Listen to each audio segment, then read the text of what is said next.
Naghahanap kasi kami ng pandagdag sa handa na Kanto Fried Chicken, tapos pinuntahan namin to.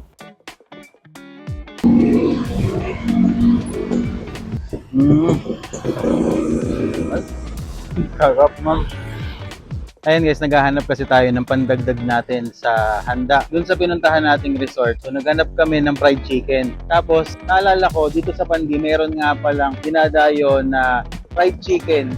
So sabi ko, daanan natin. So ito yon, Big Better Chicken, nandito sa likod natin. Malapit na sila sa O-Save at saka sa 7-Eleven. Tapos kanina pa, nakikita namin talaga yung tao. Sunod-sunod yung mga umu-order sa kanila. Actually, nirecommend din sa akin to na sarap daw tong fried chicken dito sa Pandi, Bulacan. So, try natin. Magkano nga, ma'am? Magkano? 140. 140. Ang buo, 260. Ang kalahati, 140. Ang neck, 13. Ang cuts, 45. Kahit na ano. Okay. May kasama ba siyang gravy? Meron po. Sa cuts natin, kada isang pirasong cuts, isang naman po. Okay. Pwede ba? Ah, sige. Sisig cut pwede siya ba? Ano? Mga tatlo lang.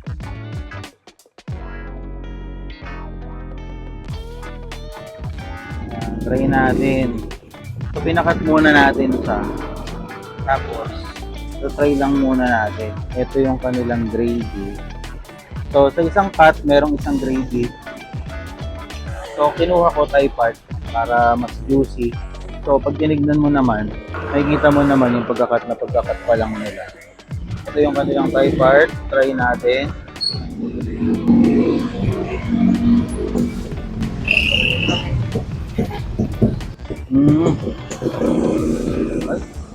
Sarap, ma'am.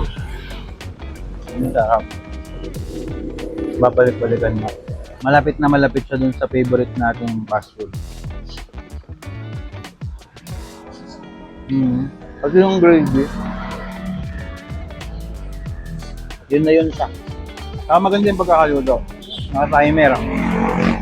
Tamang-tama. Sobrang juicy. Ang lambot, malasa.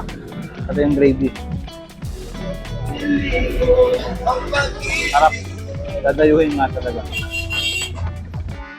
Dahil nagustuhan ko talaga yung lasa nitong Big Better Chicken, nag-order kami ng marami kasi bukod sa masarap, feeling ko mas makakatipid talaga kami kesa mag-bucket chicken kami sa fast food.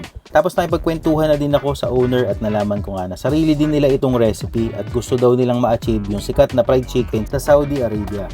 Makikita nyo kung gaano karami yung niluluto nila kasi sabi ng owner pagdating daw ng 5:30 hanggang alas 8, sunod-sunod na daw talaga yung customer at kailangan meron na silang display para mas mabilis ang transaction. So ayan, natikman na natin. Talagang worth it dayuhin.